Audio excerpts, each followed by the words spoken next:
Sure. Hang on a sec. I just got to click on something here. Okay. All right. Well, welcome back again. So today I'm going to be lecturing about aggregation kinetics. And so first of all, let me begin by just sort of drawing a picture of what I'm talking about.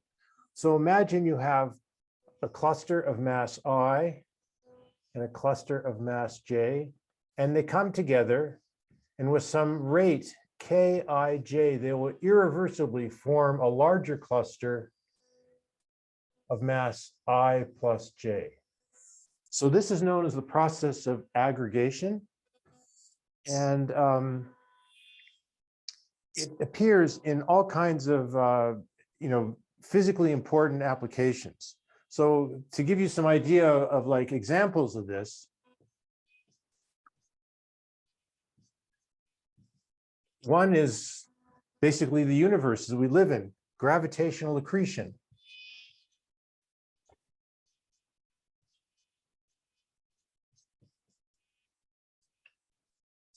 The formation of planets, the solar system, galaxies, galactic clusters. This is all driven by gravitational attraction of matter to itself. And so this drives basically the large-scale structure of the universe. Another example, which is very important because we would not be alive without it, is blood coagulation. Every time you cut yourself, the bleeding eventually stops if you haven't cut yourself too badly. And this happens because there are proteins released when you're bleeding that cause the blood cells to stick together irreversibly, forming a blood clot that prevents you from bleeding to death. So this is obviously very important, or else we would not be alive. And another one is just the problem of polymerization. All types of polymeric materials are based on having molecules that have reactive end groups that will irreversibly react with each other, thereby making larger molecules that make still larger molecules ad infinitum. So this is the problem that I want to discuss today, is the kinetics of this aggregation process. So in order to make a theory of this, we need to have some starting point. And so I want to first begin by just outlining some very simplifying assumptions that I'm going to be using to be able to write down some kinetic equations that will describe the size distribution of the clusters that are formed by this aggregation process. So there'll be a couple of assumptions that I will be using. So assumptions for theoretical modeling.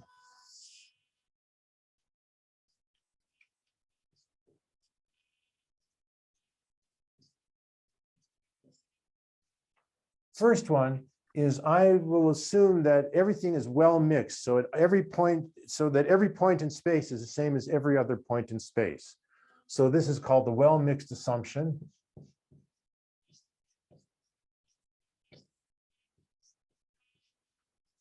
This is also sometimes known as the mean field assumption. One assumes that you're mixing up your system vigorously enough that space no longer has any role here. So there'll be no spatial coordinates in anything I'm going to be talking about. Another important thing is I will assume that there's no shape degrees of freedom.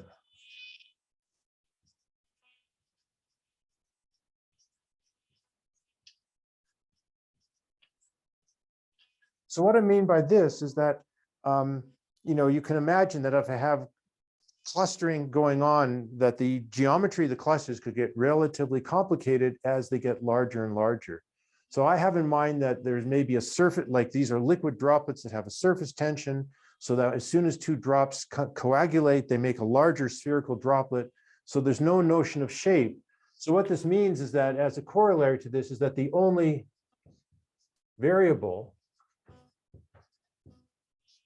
is the mass of the object. So every cluster is characterized fully only by its mass. We don't worry about its shape, if it's long and skinny or big and fat. That's irrelevant in this discussion. We're only talking about the mass is the only variable. Another assumption is that I'm assuming bimolecular bimolecular interactions only.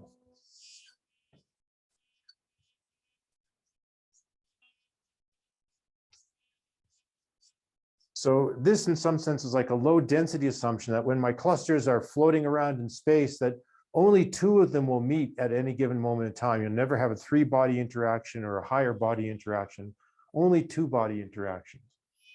And then the last point is that there's also no discreteness.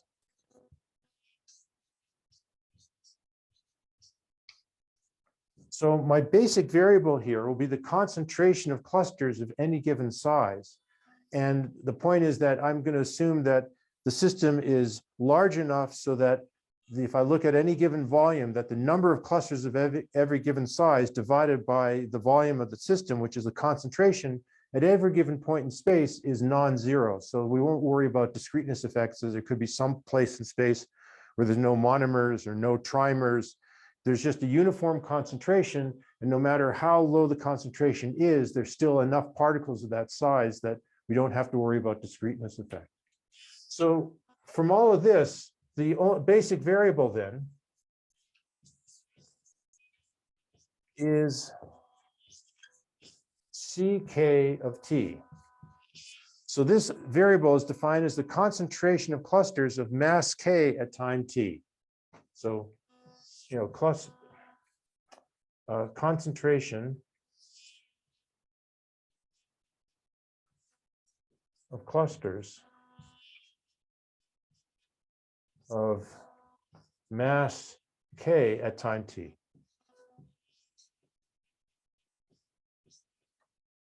And so what we want to do now is to try and write down a set of equations that describes the evolution of this cluster concentration.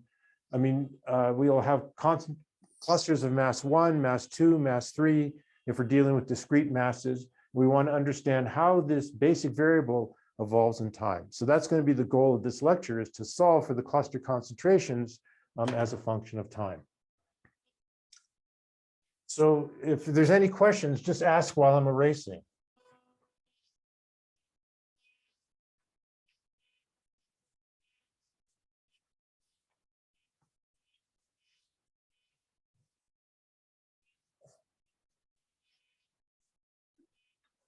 Okay. So what I want to write down then is a master equation for the evolution of the cluster mass distribution. So master equations.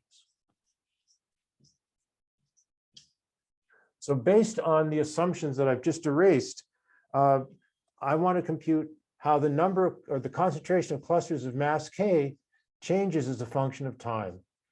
And as we've seen in other examples, there's two processes that can occur that will change this cluster concentration. There'll be a gain term because I can have a cluster of mass I and mass J come together such that their masses add up to K, and that'll increase the concentration of clusters of mass K. So let's figure out what that's going to be. So we need to have a cluster of since I'm only assuming bimolecular interactions, the probability that a cluster of mass I and mass J come together is just proportional to the product of the concentrations. So there'll be a Ci, Cj, and we want to have that the sum of I plus J equals K. So we want to sum up over all possibilities. I plus J is equal to K. And this happens and once two clusters of these masses come together, the rate at which they will actually join and make a cluster of mass K is proportional to this reaction rate that I wrote down here, which is basically the microscopic input to this model. So here, this is an assumption that there's a well-defined reaction rate, Kij, that tells me the probability that when an I and a J come together, that they actually stick and make an I plus J. And then there's only one other aspect to this term which we need to fix, which is that if I want to make, say, a cluster of mass 10, I can have a 3 and a 7 come together and make 10. So I could be 3, J could be 7, or I could be 7 and J could be 3, and that overcounts. And so we need to put a factor 1/2. And so this is the gain term in the master equation. But then there's correspondingly a loss term because a cluster of mass K can disappear because it can interact with anybody else in the system. And so there's a corresponding loss term, CK, and it reacts with anybody else in the system of any given size. So we have to have the other size to be anywhere between 1 to infinity. KIK, which is the rate at which I and a K will come together. And then so times CI. And so CI. And so this is the corresponding loss term. And so this is the equation that we would like to solve. That's what I'm going to spend this lecture dealing with. One other thing I should say is that this is assuming discrete masses.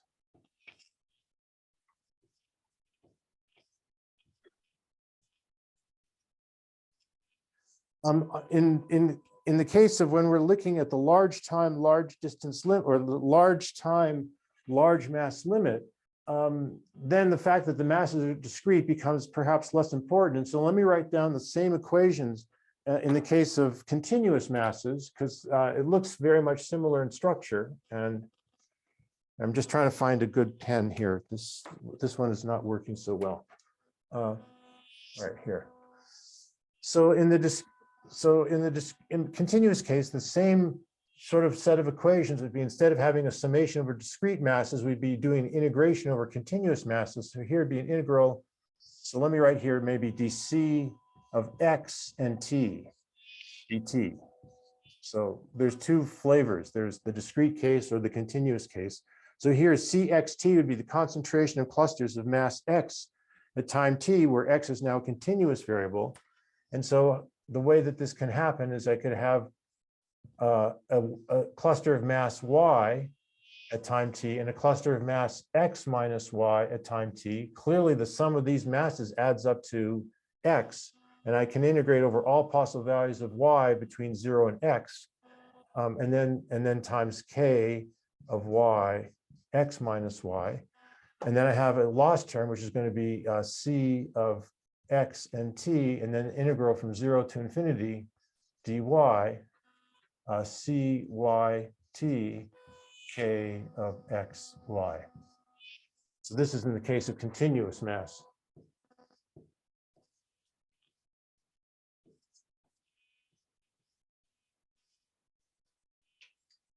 So as written, these equations look kind of formidable. And so in order to try and make some progress, let's try and deal with the simplest possible situation. And the simplest possible situation is to make a simple choice for this reaction rate Kij.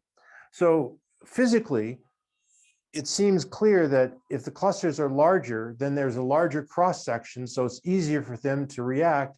And so you would expect that Kij should be an increasing function of the masses of the two incident particles. On the other hand, if I'm thinking about particles that are diffusing in solution, the bigger a particle is, the slower it diffuses. And so let me now just wave my hands and say that the combination of the fact that as the clusters get larger, the reaction rate gets larger, but as the clusters get larger, they diffuse more slowly, which would then decrease the reaction rate. And so let me think of the simplest possible example, which is those two features just exactly cancel.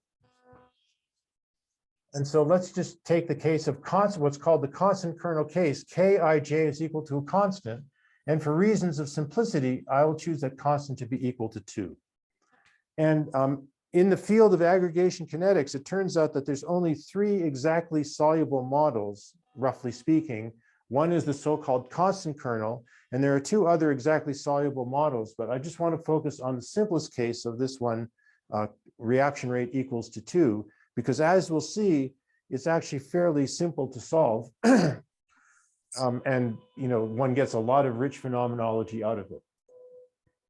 Okay, so that's what I want to focus on now, is to try and solve these equations of motion. Now, just for the sake of pedagogy, let me go back here. And let's just, since Kij is 2, that gets rid of the 1/2 there. And here I have minus 2 And I can get rid of this. Whoops, got rid of the wrong thing, sum CK. So just to get a feeling for the problem, let's write down the first few of these equations so you just sort of see what's in them. So let's look at, first of all, C1 dot. I'll now use over dot for time derivative for simplicity. So there's no way I can have a cluster of, that's, in some sense, the monomers are the smallest unit in this process. So I can't create them out of something smaller because they're the smallest unit. So there's no gain term. And so there's a loss term, minus 2 C1. And then here we have sum over I equals 1 to infinity CK. Since this object appears over and over again in these equations, let me define this thing. In some sense, this is the concentration of clusters of any mass. So it's like the concentration of the total number of clusters. And so let me define this thing to be n, the total cluster concentration. So this is equal to minus 2 C1n. C2 dot. Well, that can be created because two monomers can come together. So there's going to be a C1 squared. And then there's a minus 2 C2n. C3 dot. So we're going to have a there'll be C1, C2. And so there'll be, and because, you know, again, to make, say, 3, I can have I equals 1, j equals 2, or vice versa. So there's 2 C1, C2 minus 2 C2, C3 n. Let me just write down one more, C4 dot. So that's going to be 2 C1, C3 plus C2 squared minus 2 C4n, and so on down the road. So these are the equations that we want to solve. So this is a system of nonlinear first order differential equations. And you know, there is one way you can solve it, which I will invite you to do on your own after this lecture, which is you can solve them recursively one by one. The point is that here, notice first of all that the equation for C1 dot involves C1 itself, and then it involves this unknown quantity n. And so what I'm going to do first now is because like n appears everywhere, it kind of suggests that maybe it'd be simpler to try and look at an equation for total n. So the point here is that if I sum these equations, if I add up all these equations, on the left-hand side, I'm going to get n dot. So adding all equations, the left-hand side of this is going to be n dot. Or for example, if I sum the equations here, this is n dot. And here, if I sum these equations over all possible values of k, so this was a restricted sum, I and j added up to k. But if I sum up over all k, that makes this restriction go away because now I and j can be anything. And so when I sum up over all possible values of k, so actually, let me write it out here. So I'm going to have a summation over all k equals 1 to infinity, summation I plus j equals k, and then I have ci, cj, and then I have minus 2, summation over all k, ck, I'm running out of room here, summation over all I, ci. So the term on the right, sum ck is just n, sum ci is just n. So here I have minus 2n squared. And here I just have, once I sum over all k, the restriction goes away. And so I have two independent sums over ci and cj. And so this guy is just n squared, and this guy is minus 2n squared. And so the equation for n dot is equal to minus n squared. So at least for the total cluster concentration, it's quite simple. It's just a very simple first order equation. And so this is the same as d by dt of 1 over n is equal to 1. And so that says that 1 over n of t minus 1 over n of 0 is equal to t.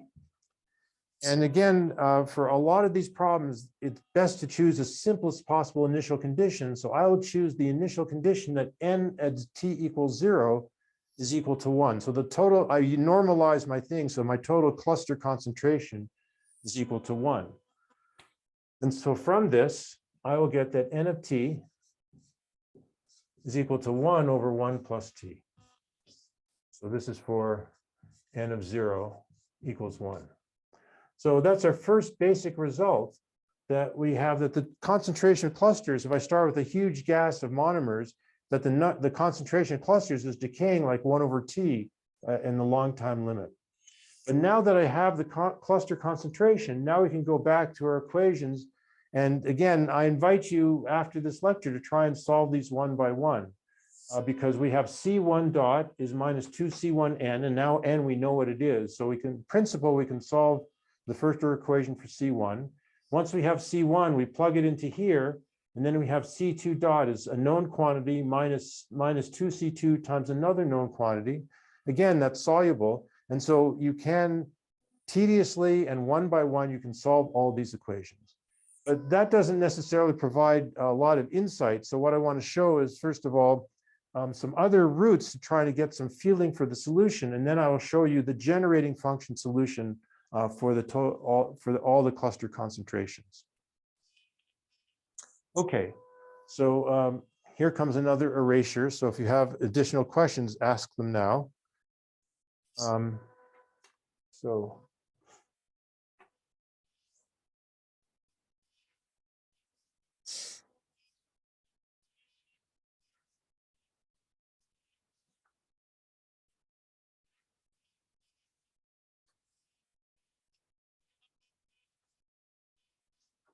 Let's see, what do I want to say?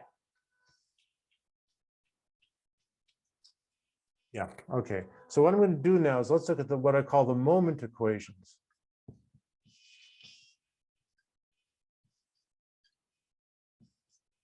So, the point is that we're trying to solve for the distribution of clusters, that's evolving by some nonlinear set of differential equations. And so in principle, this is not an easy problem. And so what one wants to do then is to try and maybe, get at the problem by looking at, by finding some other routes to defeat this problem. And so the thing is that, one way is that, the full problem is solving the full distribution. But if you're willing to just say, well, let me look and say the average of the distribution or the mean square of the distribution, maybe these have simpler equations that might be more amenable to solution. So let's look at what I would call the moment equations. So let me define the nth moment of the distribution. Mn is defined as the summation over all k,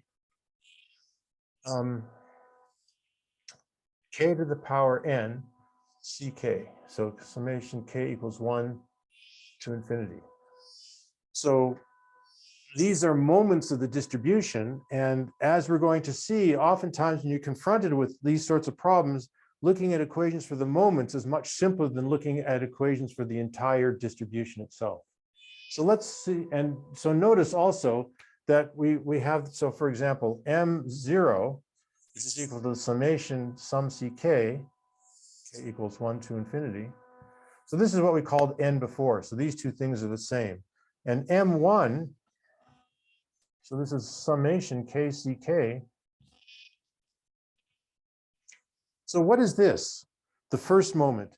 So it's the concentration of clusters of mass k multiplied by k. By construction, this is the total mass in the entire system. And so this total mass better be a constant because we're not creating or destroying any mass. And so this quantity should be a constant. And we can choose that constant with appropriate normalization to be 1. So we better have that when we write down the moment equation for M1 that we're going to get that it doesn't change as a function of time. And then, of course, there's higher moments as well, and they're going to tell us something about typical sizes of the clusters. So let's try and solve for the moment equations. So we've already solved for the 0th moment. So let's look at the equation for the first moment, because first of all, that's yes. So let's look at the equation for the first moment, M1 dot. So what is that? So that's a summation k ck dot k equals 1 to infinity. And so we just have to take our equations here and write this out. And so what we're going to have is a summation k equals 1 to infinity. And then I have k, and then I have summation I plus j equals k, ci cj, minus 2 summation over all k equals 1 to infinity, ck, and then I have summation, and then with the, oops, I forgot the k. So it's k ck summation over all I equals 1 to infinity ci. Okay. So in the first term, notice that I plus j equals k. So k here is the same as I plus j. So this I can write as a summation over all. So let me write k as I plus j, and then I have ci cj.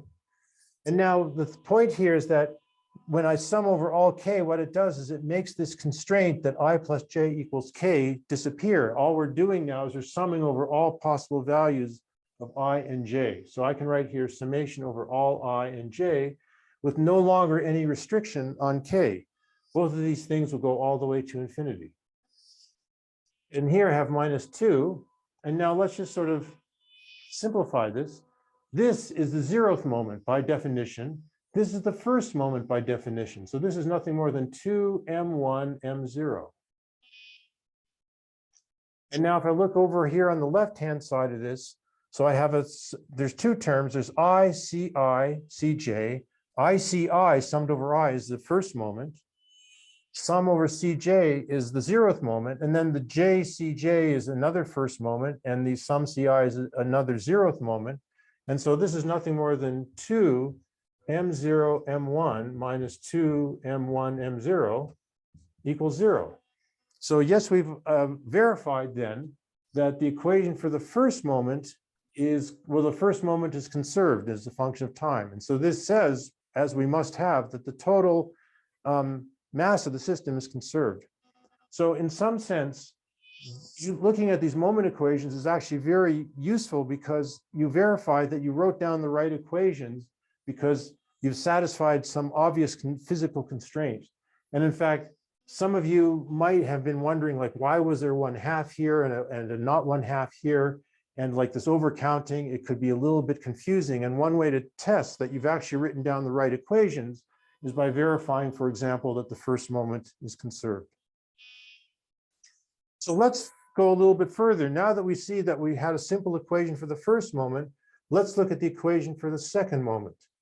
So for, say, m2 dot. So that's going to be summation k squared ck. And I'm going to be a little bit lazy about writing limits because hopefully it's obvious by context. And so here, actually, let's go line over this. So there's going to be, and so I'm going to skip one step here. I'll go to the second line here. So I'm going to have a summation I, j going to infinity. And now I'm going to have k squared. So that's I plus j all squared, ci, cj. And over here, when I look at the second moment, if I have a k squared, I'll just write it out and then I'll say the word. So summation over all k squared ck, sum ci.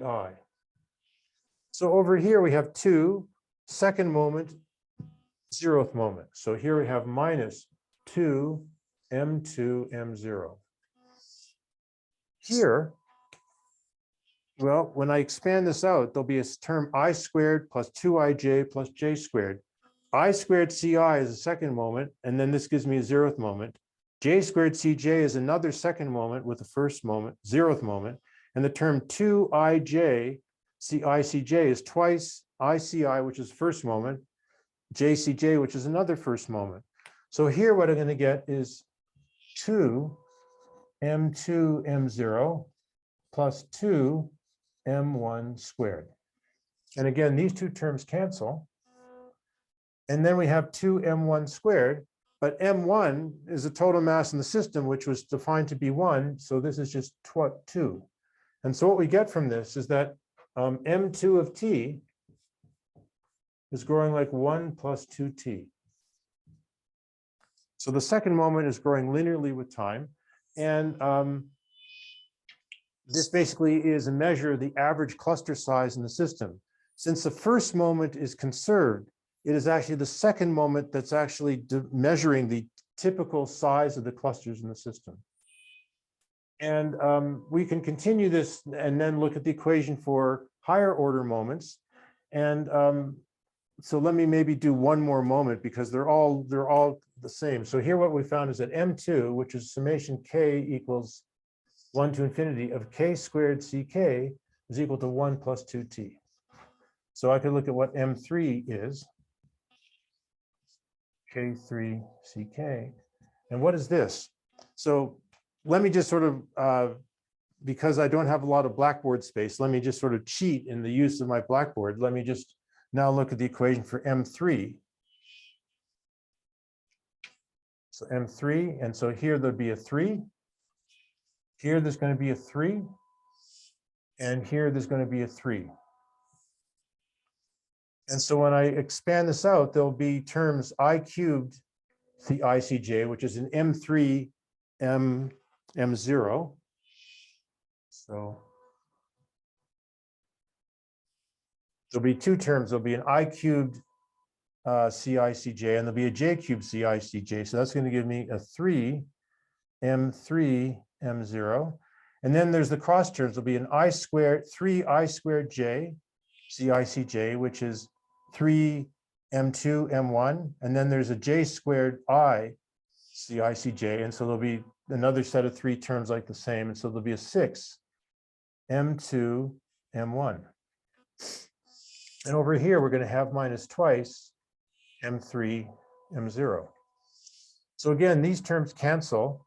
And then this, we already know what the answer is. This is M1, which is 1. So it's 6. And then it's 1 plus 2T. And so if we integrate this, we're going to get 6T plus 6T squared, and so on down the road. So the higher moments have this behavior that the end of all of this, you can see this, yes, that M sub n asymptotically scales as T to the n minus 1. That's the main result of all of this. Yes, you can see that. Okay, so we've now got some partial results because we found the moments of the distribution. But again, if we want to find the full distribution itself, we really want to solve the master equations in their full generality. So what I want to turn to now is to actually solving them. And you know, as I showed in the case of the constant kernel case, we can solve this by recursive solution one by one. But what I want to demonstrate now is the generating function approach. And the point here is that this is a situation that cries out for the generating function, because notice here that the sum I plus j equals k. Or when I wrote it in the continuous case, I would have written like ck minus j. And the point is that it's a convolution structure because the sum of the arguments adds up to k. And hopefully you've seen in other contexts when you're either doing Laplace transforms or Fourier transforms, that when you have a convolution, that in the Fourier space or in the Laplace domain, convolution turns into a product. And the same thing is going to happen here for the discrete master equations in the generating function formulation.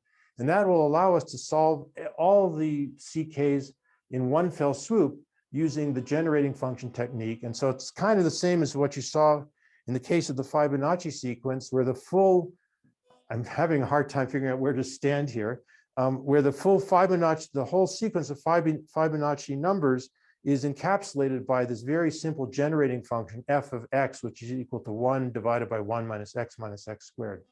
So we'll see here that similarly, we can write down a generating function and find everything very easily in terms of the generating function. Then its power series representation will give us all the cluster concentrations. Quick question. Please ask. We said that M1 has like the meaning of the total mass. Yes. Do the second and third or fourth, like any other moments, do they have any other significance or no? Yes. So, I mean, roughly speaking, I mean, M2, So M2 summation K squared CK. So this, I would say, has the meaning of average mass. And the reason why I say that is that, here you see mass squared. So you might say, well, isn't this like the square of the mass of the population?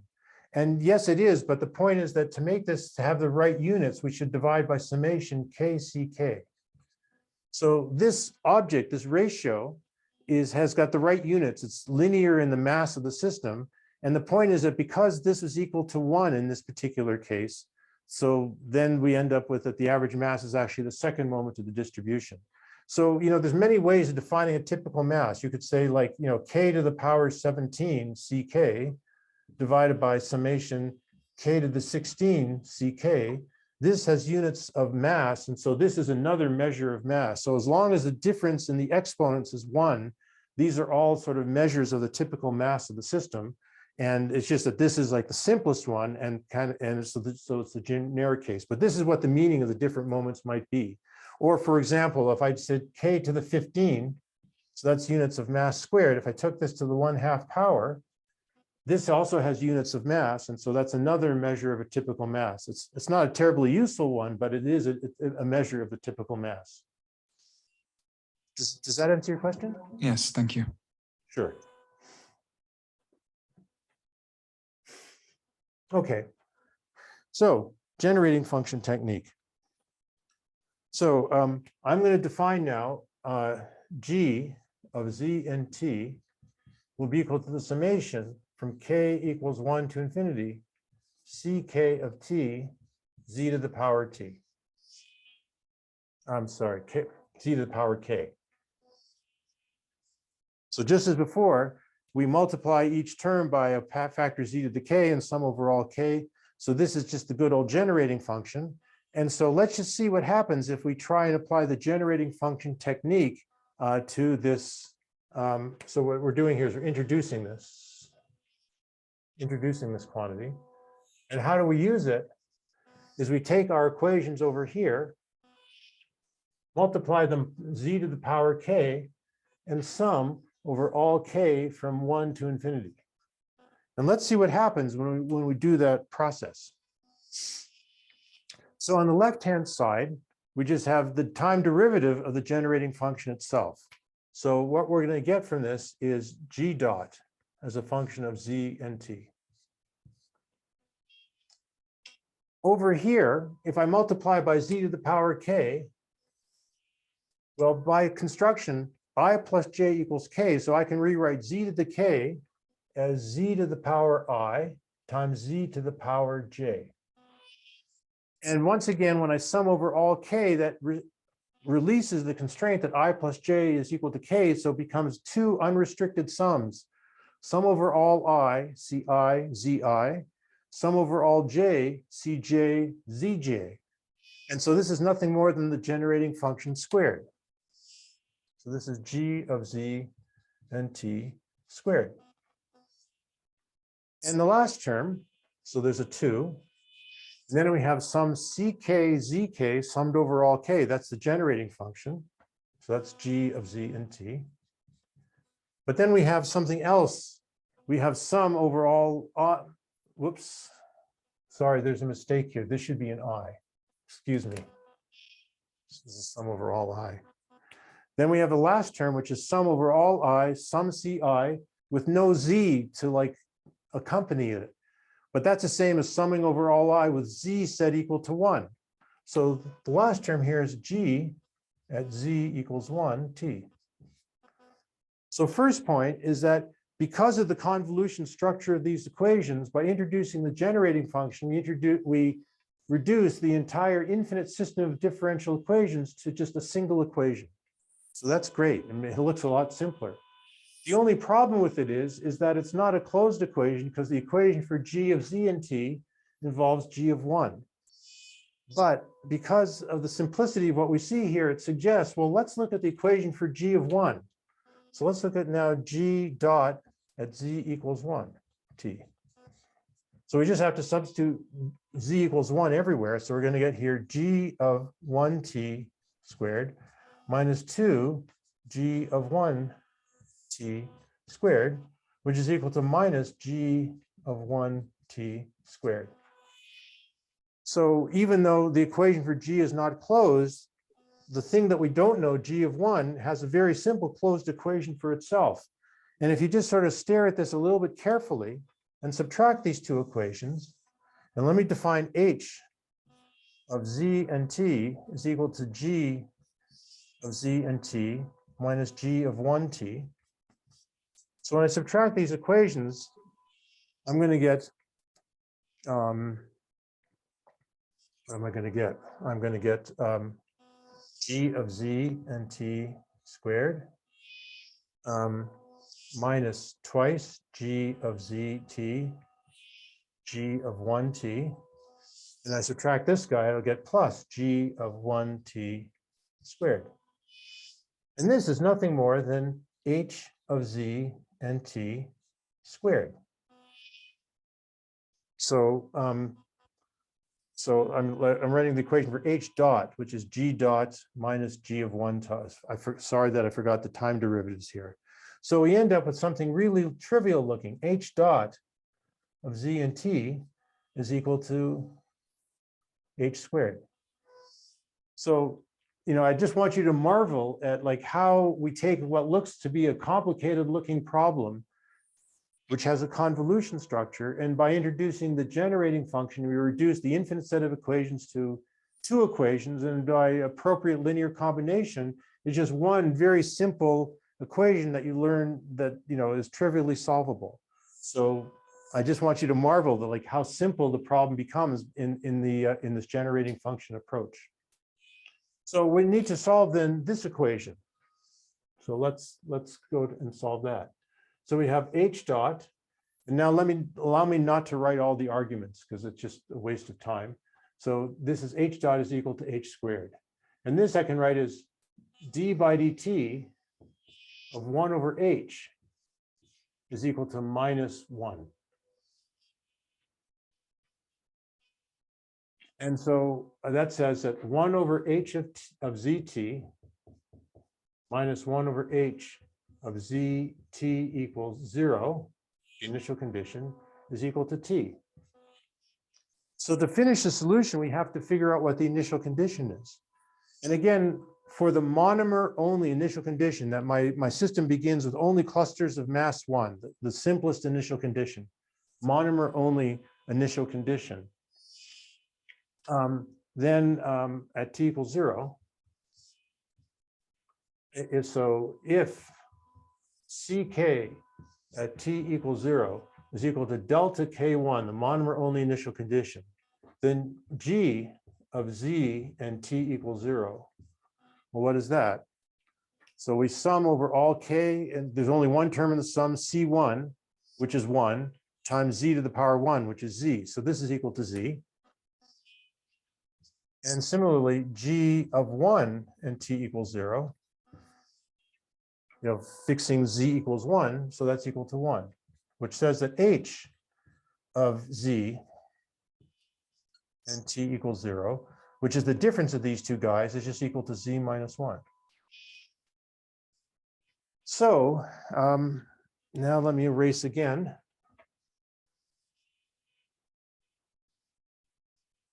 Oh, by the way, I've been going for almost, this is, okay, so I go another 2 minutes and then we'll take a break. Will be a good breaking point. So what we finally have is 1 over h of z and t is equal to t minus 1 over h at t equals 0. So that's equal to 1 over 1 minus z. So finally, h of z and t. So let me put this all over 1 minus z. And so I'll have t 1 minus z minus 1. So here I'm going to get 1 minus z divided by t 1 minus z minus 1. And now let's just put this in a form that's suitable for doing a power series expansion in Z, so we can actually infer the cluster mass distribution. So what I'm going to do here is, so I can write this as 1 minus Z Let's see here. I think I have, do I have a sign mistake somewhere?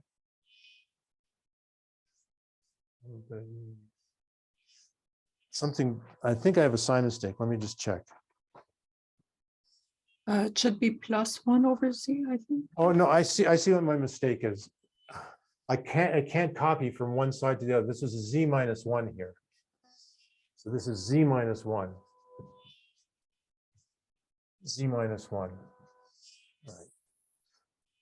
Okay, so what we have, h of t is z minus 1. Yeah, so this will be fine, I think.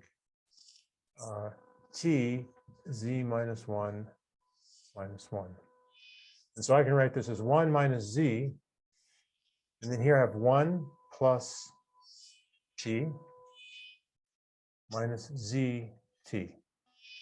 And so this I can write as 1 minus z. So now I'm just doing trivial algebra. I'll do 1 minus z divided by 1 plus t up here. And here I have 1 minus z divided by t, 1 plus t. And this I can now write in a power series easily. So I have 1 minus z divided by 1 plus t. And then I have summation from n equals 0 to infinity. Z to the power n, t divided by 1 plus t to the power n.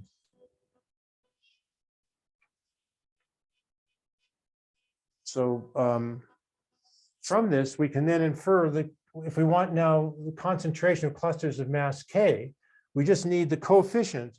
When we expand this in a power series, you know, there are two, we have to worry about the first term, which combines with the z, and the term, the z's hanging off the side here, which also combines to give another power. So if I want the power or the coefficient, so I want the coefficient of z to the power k.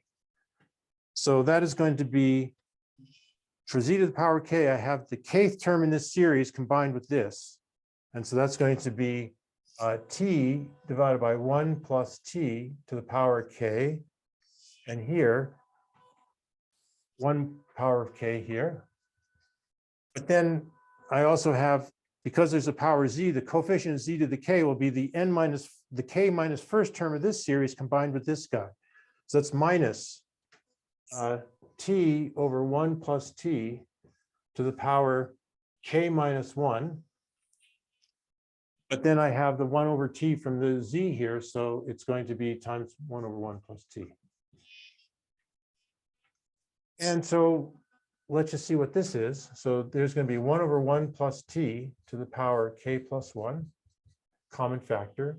And then I have t to the k minus t to the power, hang on a second,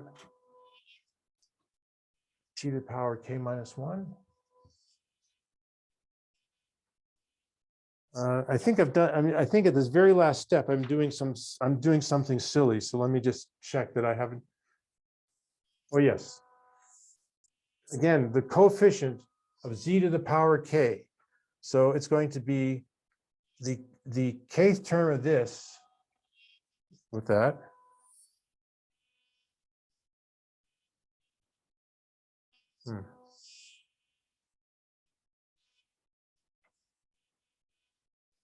I've made, you know, I was sort of rushing to finish by 9 o'clock or 6 o'clock your time here. So I made a trivial algebra mistake. So let me just correct myself here. I'm sorry for this at the very end. Z minus 1.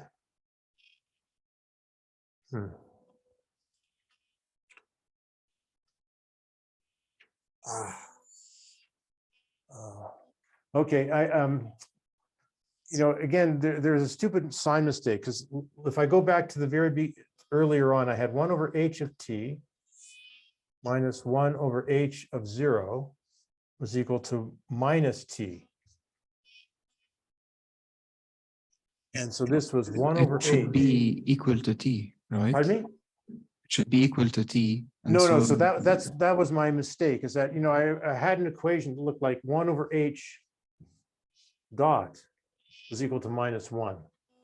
And so 1 over h is equal to minus t. So that was my mistake. So I'm sorry that, the blackboard got erased, so I can't just sort of fix it on the blackboard. But the point here is that this is 1 over h of t is equal to 1 over h of 0, which is 1 over z minus 1 minus t. And so here, it's minus t pi Gewalt. So I apologize for making a mistake right at the very end. So it's z minus 1. So let's just z minus 1. And so it's going to be 1 minus z minus 1 t. And so here I have z minus 1, 1 minus z minus 1 t. And so this I can write as 1 plus t minus z. Yeah, so this is fine. And so, sorry, z minus 1. So, the mistake I made was just completely trivial in character. So I'm just going to do this here. So I have 1, I factor out a 1 over 1 plus t. And so I have 1 minus z. In this thing, I have 1 plus t, and then there's minus zt. And so this is zt over 1 plus t.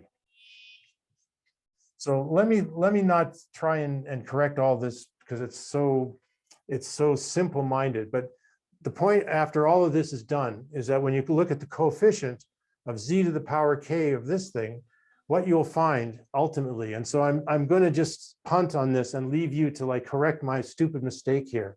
And let me just tell you what the answer is.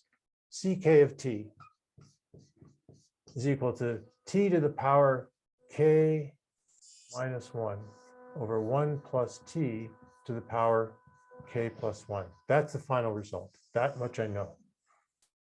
So I apologize for like this stupid sign mistake, but it came from, just a simple thing at the very beginning of saying that 1 over h dot is equal to minus 1. So let me stop here. And again, apologies for the sign mistake. And so what I'll do after the break is I'll spend some time discussing what is the physical meaning of this solution. And then I'll discuss how to use scaling theory to get partial information for more general reaction rates. So I'll stop talking now and I'll start again in like 5 minutes. If you have questions, ask away.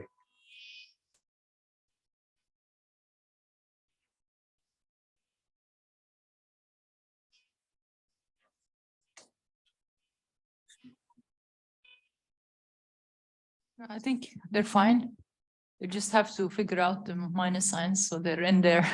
Yeah, no, I agree. iPads and then that's Yeah, fine. it was just, it's amazing how like a stupid sign mistake can propagate and make something blow up in your face. Yeah, I just did that a couple of times just before your lecture, so Okay, yes, it's a common problem. yeah. Here is our solution. Here is our solution for the cluster concentration. Let me spend a little bit of time discussing some of the basic features of this distribution because it's very, very rich. First point about this is that if you remember from the problem of the birth-death process, we found in the birth-death process exactly the same distribution. And so this is actually a mystery. If anyone knows the answer to this mystery of how is it that two completely different problems, one involving a system of coupled nonlinear differential equations, the other one looking at a system of linear differential equations, ends up with the same solution, it's a mystery, like why is that the case? So first point of this is maybe point 0, same as Pn of t in birth-death process. So that's just kind of a cute fact. Another feature is that let's just plot these things to get a feeling for the, the time and space and mass dependence.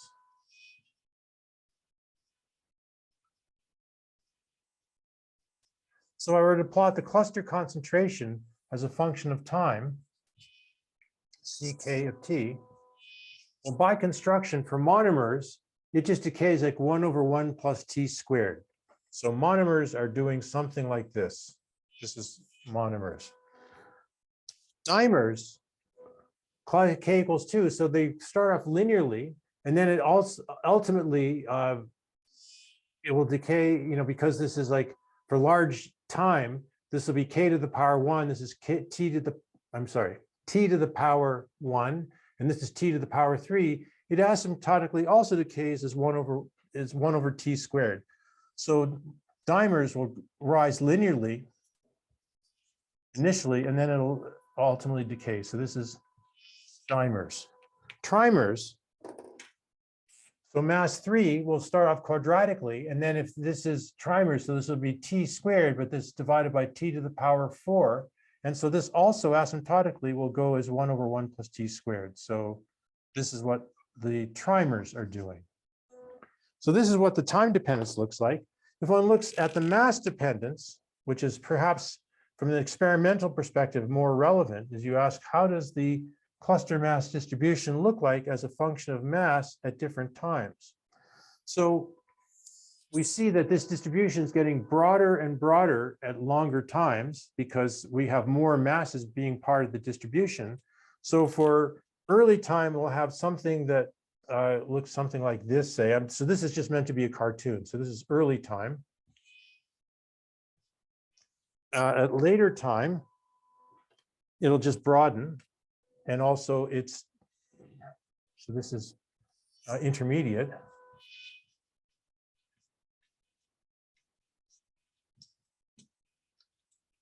And then at very late time, it's shrinking away, but it's much broader. So this is at late time. And the point here is that if you look at, so the point here is that, by looking at the exact form, it's not terribly revealing about what the physical behavior of the system is. So let's look at this quantity in the limit as t is going to infinity. So as t goes to infinity, I can write this as, so I can factor out a 1 over 1 plus t squared everywhere. And then I have here times t over 1 plus t to the power k minus 1, k plus 1. And this I can write as 1 over 1 plus 1 over t squared. And so for large time, I can put the divide up numerator and denominator by t, and I'll have 1 divided by 1 plus t, which is the same as 1 minus 1 over t to the power k plus 1. And this asymptotically is going like 1 over t squared.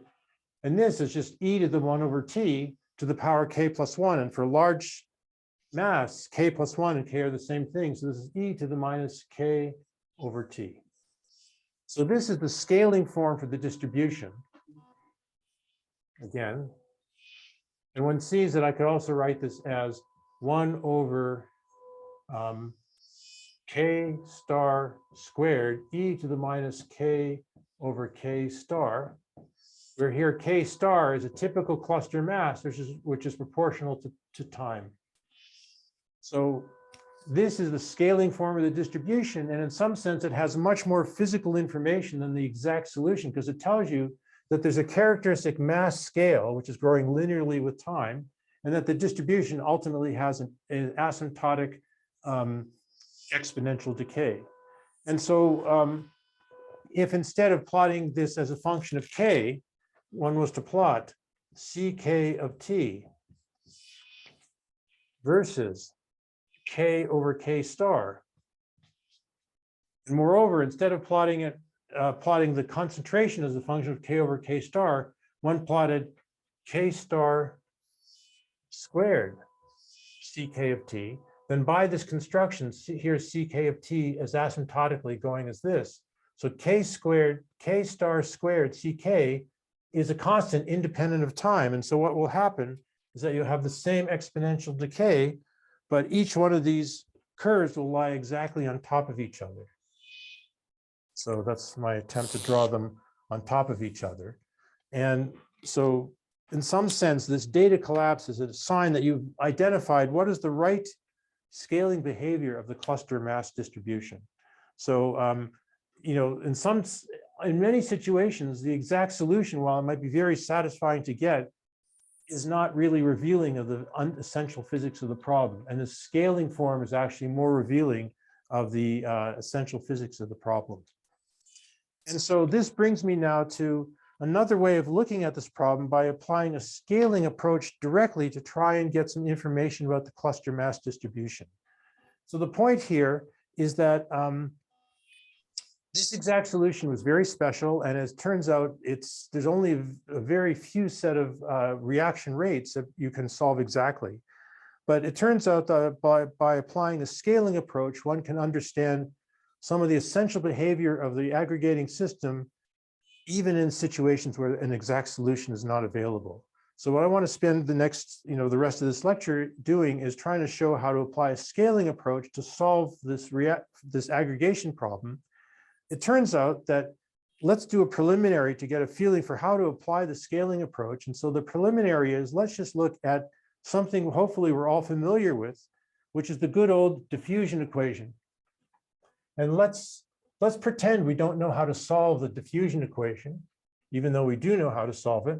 Let's pretend we don't know how to solve it, and let's try and use scaling ideas to solve for the probability distribution.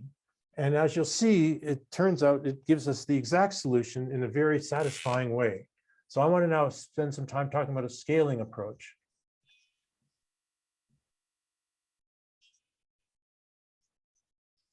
So as a preliminary,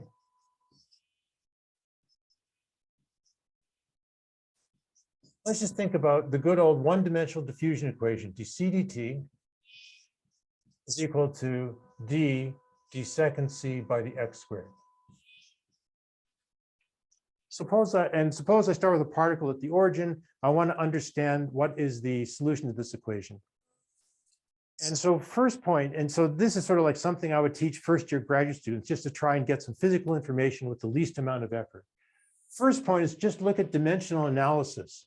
The numerator of the equation has c in it. The denominator has a t here and an x squared here.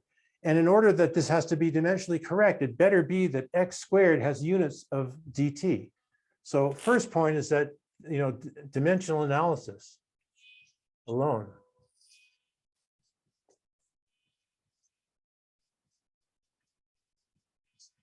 That x squared has to be of the order of dt in order that this thing is dimensionally correct. So, one thing that, I would like to sort of encourage all students when you're looking at some complicated equation is just apply dimensional analysis to it, because sometimes you get something for almost nothing. So that's point number one. Point number two, though, is let's say we have no idea how to solve this equation. Let's try and use some sort of physical reasoning. So first point is we saw now that x squared was like dt, and so x. Let me use the notation s of t. This will be like the average extent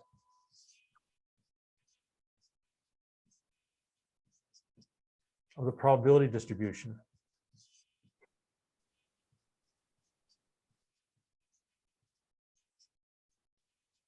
And so what I want to argue that is cxt, as we've seen in the case of diffusion and in the case of aggregation, the distribution is not a function of x and t separately, but it's a function of a scaled combination, so that when I look at my distribution in scaled units, like if my scaled unit is root dt, then the distribution is spreading out. I should be standing where you can see me. The distribution is spreading out at a rate square root of dt. So if your yardstick is also growing at the rate square root of dt, your distribution is staying same. And this self-similarity is kind of the underlying idea behind the scaling approach. So what I would say here is that cxt is not a function of x and t separately, but it's some function of x divided by this characteristic size. So that is the basis of the scaling assumption. Now, there's one more thing here. To make this a properly normalized distribution, we know that if I integrate this over all x, we're going to get 1. So when we integrate this over all x, we're going to get 1. And in order that this will give us an integral that's of order 1, we should put here a 1 over s in front. And just to verify that that's the case, notice if I want to integrate, dx cxt, integral over all space, this should be equal to 1. And if I write cxt as 1 over s, f of x over s and integrate this over all space, you see that I can combine the 1 over s with the dx and call a new variable, y is equal to x over s. And then this becomes integral dy f of y. And this has no units anymore in it. So this integral is of order 1. And so by appropriately choosing a constant of order 1, we make this exactly equal to 1. So the factor of 1 over s is needed for proper normalization of the scaling function. So let us just assume that our distribution has a scaling form, and let's see if we can learn more about the distribution itself by using the scaling form and seeing like how it works inside the diffusion equation. So the idea here is that I'm going to assume a scaling form. I'm going to substitute it into the original partial differential equation, and then as we're going to see, it's going to separate variables. It's going to separate the time dependence. Here's the time dependence.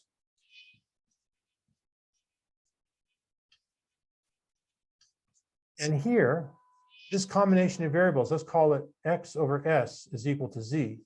And so this basically is the z dependence is over here. And what we're going to see is by the scaling approach, we can separate the time dependence and the z dependence and separately solve these things. And we will get a lot of information with actually very little work. And so, this is a sometimes very much preferred way of dealing with complicated problems where you can't solve it exactly. In this case, we can solve it exactly, so this is a good pedagogical exercise. Okay, so the program is the following.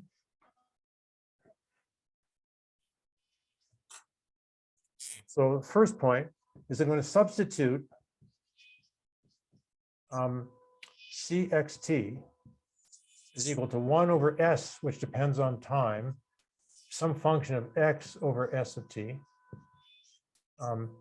So let's call this equation 1. Substitute this into 1. And let's see what happens. So on the left-hand side, we want to compute dc by dt. So we have to look where is t in here. And so there are two places, here and here. So if I look at dc by dt, so when I differentiate this guy, I'll get minus 1 over s squared. And then I'll write here just s dot. And then I have f. And f is naturally a function of x over s. And I'll use always the notation z for this ratio. So it's f of z. And then there's another term because I have a 1 over s, so plus 1 over s. And then I have to differentiate this guy. And so by the chain rule of calculus, when I differentiate with respect to time, I take f prime of z. And then I have to differentiate the argument. And so that's going to be minus x over s squared, s dot. And let's just combine terms here. We're going to get minus s dot over s squared. And here I have f of z. And here I have s dot over s squared. And then I have a minus x over s, which is a z. So it's going to be z f prime of z. So that's the time dependence. And so now we need the right-hand side, which is d second c by dx squared. So when I differentiate with respect to x, there's no x over here, so nothing happens here. When I differentiate this guy, I'll have two derivatives of f with respect to z, and I bring down two factors of s from the chain rule. And so here I'm going to get minus 1 over s cubed f double prime of z. Okay, and so now the second step in this program is that we're going to try and separate variables.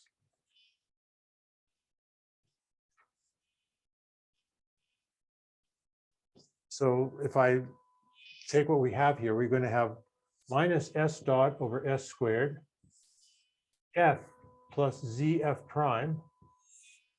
And on the right-hand side, it equals minus 1 over s cubed f double prime. So let's put all the z dependence on one side of the equation, all the time dependence on the other side of the equation. And what we're going to get is s dot s is equal to f double prime over f plus z f prime. And again, the crucial point here is that this is a function of t only. This is a function of z only. And in order for this to hold for all values of time and all values of z, two independent equations with different dependencies, the only way this can work is that if this is equal to a constant. And let me define that constant to be lambda. So this is kind of the heart of this scaling approach, is that you make a scaling assumption, you plug it into the original differential equation, you separate variables, and you find simpler decoupled equations for the time dependence and the z dependence. And in general, the time dependence will be easy. The z dependence will typically be not, but in this particular case, actually, it still is easy. And so we'll get everything with basically no effort. So let's look at these two separated equations. So 3a, let's look at the time dependence.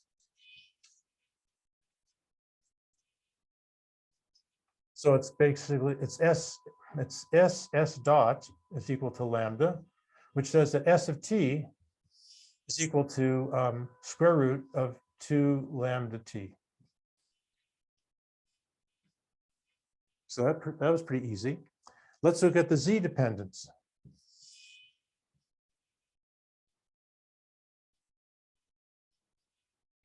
So we have here f double prime is equal to lambda f plus z f prime. But this, I can write more simply as lambda, and then the combination zf all prime, because when I differentiate the product, I'll get one term, which is, I differentiate the z and I get the f. The other one, I differentiate the f and I get the second term.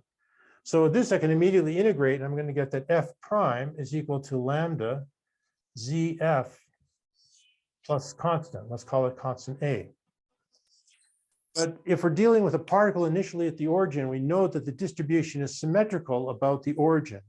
So at z equals 0, z is the coordinate, the scaled coordinate, but when the scaled coordinate is 0, it's the same as the real coordinate is equal to 0. So at z equals 0, the distribution, because it's symmetrical, the first derivative has to be 0. So at z equals 0, f prime is 0, z is 0, and since this is a constant, this has to hold whatever value of z I choose. So at z equals 0, I get 0 plus equals 0 plus a. So that tells me that a equals 0. So a equals 0 by symmetry.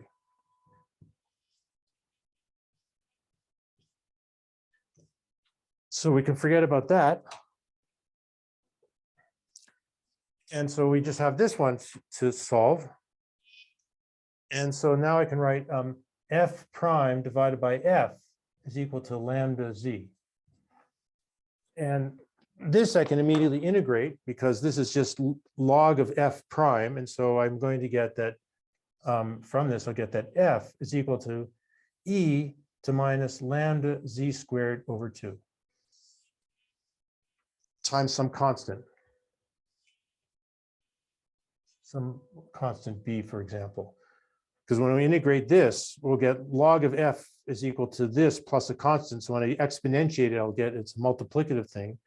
And then because we know what lambda is, wait a second. You know what I realized? I'm sorry. One small mistake here is I forgot the diffusion coefficient. Where did that go to? The diffusion coefficient, that's here.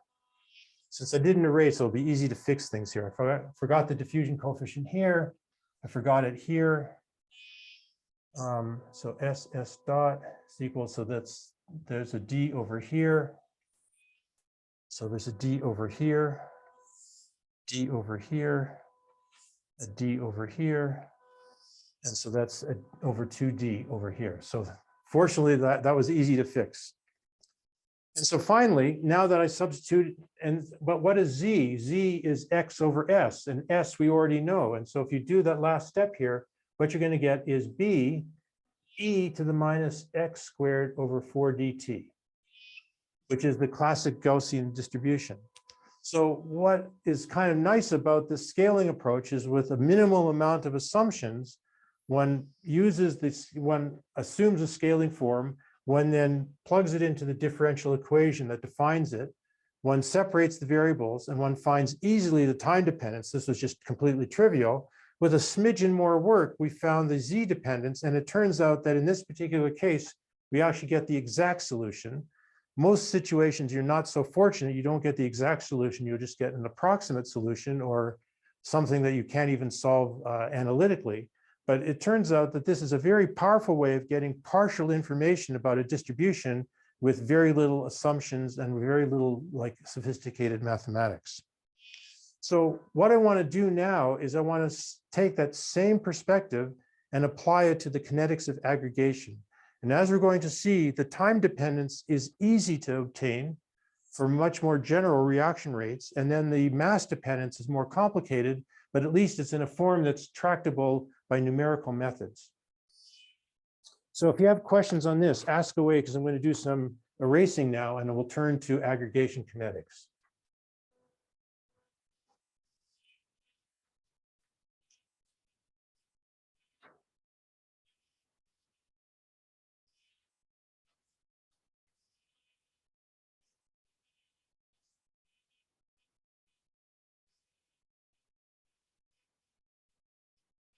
Okay, scaling ports, that's still going to. Okay, so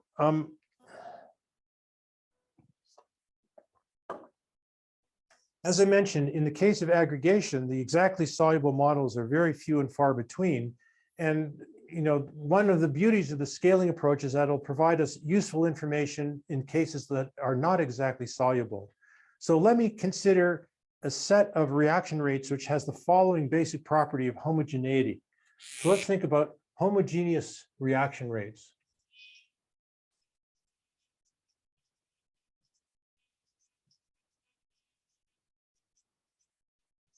And what I mean by homogeneous reaction rates is that if I have K of AX, AY, so if I imagine that I'm looking at the reaction rate between an X and a Y, and then the reaction rate between clusters whose masses are multiplied by a factor of A, the total reaction rate is A to the lambda, KXY.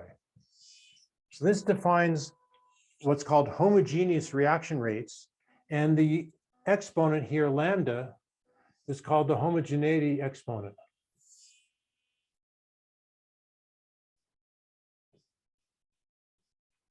And the crucial point here is that every physical situation that one can imagine has homogeneous reaction rates. So the case of constant kernel was lambda was equal to 0. But what we're going to see now is that we can treat cases where lambda is not equal to 0 by the scaling approach, and that's not feasible by any kind of exact solution method. So that's part of the reason for adopting the scaling approach, because it provides a way of solving models that are not soluble by any other method. So let me assume homogeneous reaction rates, and now the scaling form for the cluster mass distribution, or scaling assumption. And so the scaling assumption is that C of X and T is equal to 1 over S squared, some function of X over S. And we saw that in the case of aggregation that the first moment was conserved, and so the appropriate measure of typical cluster size was the second moment. And so this factor 1 over S squared guarantees that the first moment is a conserved quantity. So if I look at the integral X CXT dx, well, that better be equal to 1.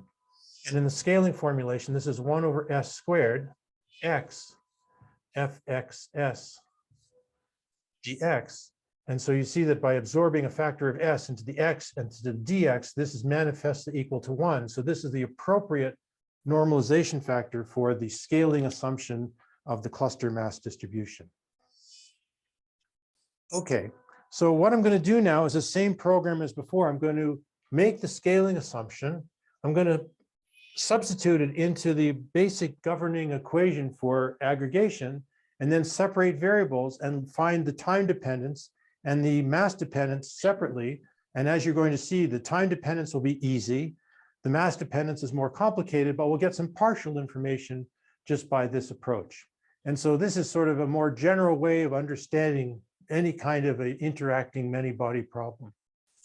So what we need to do then is, first of all, we have to write down the equations of motion. So let me write that down again. So CXT dot. So let me just remind you. I'm now, because we're dealing with a scaling approach where I'm assuming that the masses are large, it's more appropriate to deal with the continuous formulation of the master equations. So we're going to have here a 1/2 integral from 0 to x dy. Yep. Is there a question? Yeah, I have a question. Sure. So just to clarify on the scaling assumption, would one make a scaling assumption based on like a conserved physical quantity? So you resort to what the moments preserve and then make the assumption based on that? Yes. Yes. I mean, again, for many body systems where a scaling assumption is at least appropriate, you'd like to say that your basic variable has like some power law dependence on time. And so it should be a function of that basic variable divided by its typical size. And then it's the normalization, the proper normalization that will determine the prefactor out in front. Thank you. Thank you. Okay. So this is dy. And so here we had CYT, CX minus YT, K y x minus y, and then I had minus integral from 0 to infinity dy cyt cxt k xy. Okay, so what we need to do then in the scaling assumption is that we substitute our scaling assumption into this equation and see what comes out. So we're going to substitute this in here and see what comes out. And so let's look at the left-hand side of the equation. That's a simpler side, left-hand side. So we want to differentiate with respect to time. So when we differentiate with respect to time, dc by dt is equal to, so I differentiate. So here I'm going to have minus 2 over s cubed, s dot, f as a function of, and for reasons that will be obvious in a moment, let me now call the scaling variable, instead of calling it z, let me call it u. So this is f of u. And then there's another term where I differentiate the f. So there'll be a plus 1 over s squared. Then I have to differentiate this guy. So it's going to be f prime of u. And then I have to differentiate inside the argument. And so that'll be minus x over s squared, s dot. And so this is, so there'll be a minus, and so there's going to be an s dot over s cubed, and then it's going to be 2f of u.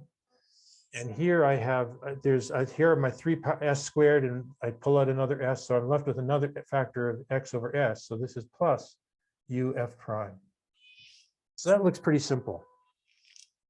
Let's now look at the right-hand side.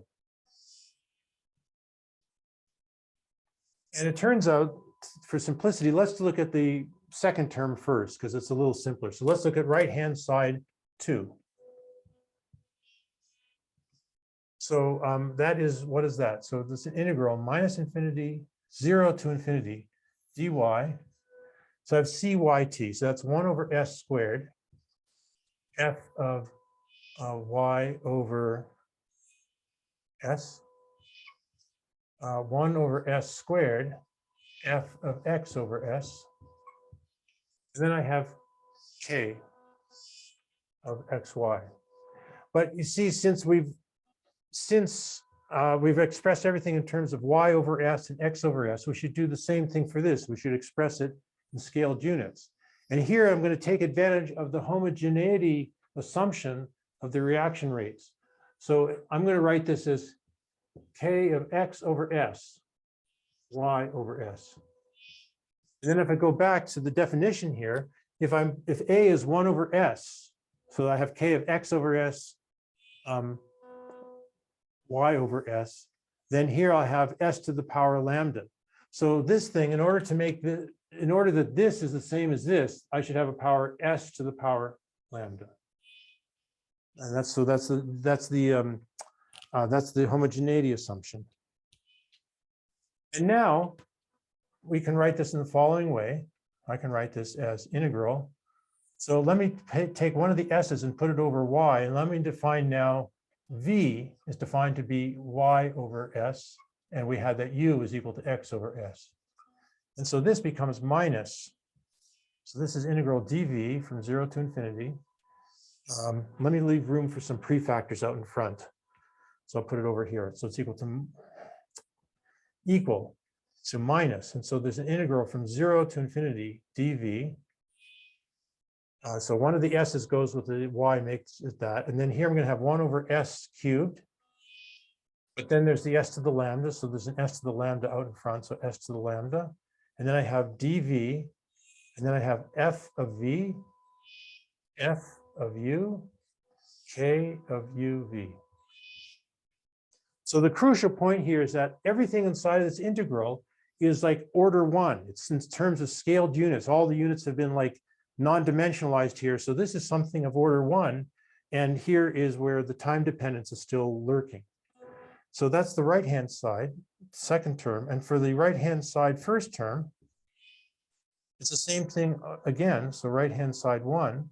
So this is equal to 1/2. And so let me write this as integral from 0 to x dy. So I'm going to have 1 over s squared, f of y over s, 1 over s squared, f of x minus y over s. And then I have k of y over s, x, y over s, x minus y over s times s to the power lambda. And so this is equal to s to the lambda minus 3 divided by 2. Then I have the integral. So in scaled units, when I change integration variable from y to y over s, y goes from 0 to x over s, which is nothing more than u. So it's integral dv. And then I have f of v, f of u minus v, k of v, u minus v. And once again, there's the time dependence out in front and dimensionless integral. Yes, question. Yeah, in the last line of the right-hand side too, shouldn't we divide by s to the power 4? S to the power what? Since we have s1 over s squared and 1 over s squared, shouldn't add from the right-hand side to above? Yeah, so the thing is that 1 over the s is combined with this to make this an integral over dv. Then I have s cubed downstairs, which is the s to the lambda minus 3. No, it's the equation above it. Equation above it. Right-hand side too, the second line of it. This one here. Yeah. Yeah, but so what happened here was that, so 1 over the s is combined with this to make this dv. Then I have 1 power from here, 3 powers here, so that's the 3 powers here. And the s to the lambda from the homogeneity of the reaction rate gave me this. Okay. Am I missing something? Or No, is this, no, it's fine. okay. Okay, so this is sort of a bad place to stop, but I'm running to another lecture in 15 minutes at a place that's like 12 minutes away. So I'm going to stop here. I know this is a bad place to stop, but basically this is solving the problem, because what we're seeing here is on the left-hand side, there's time dependence and u dependence. On the right-hand side, there's only dependence on u and v. And as I'm going to show at the beginning of next lecture, this very easily separates into 2 separate equations for the time dependence and the u dependence. The time dependence will find some very general results. The u dependence is a little bit more vague, but we'll still have some partial information. And so that's where I'll stop here. I apologize. I should just go for another 3 minutes, but then I'll be late for this lecture. So I apologize if I'm running in 2 different places at once. So this is it for today. And I'll be able to linger next time, and I'll be here early in case there's questions. So, Thank you so much. Yeah. Okay. We'll let you go more fully. Okay. Thank so you. much. All right. Until next time. Until Monday. Monday, right? Yeah.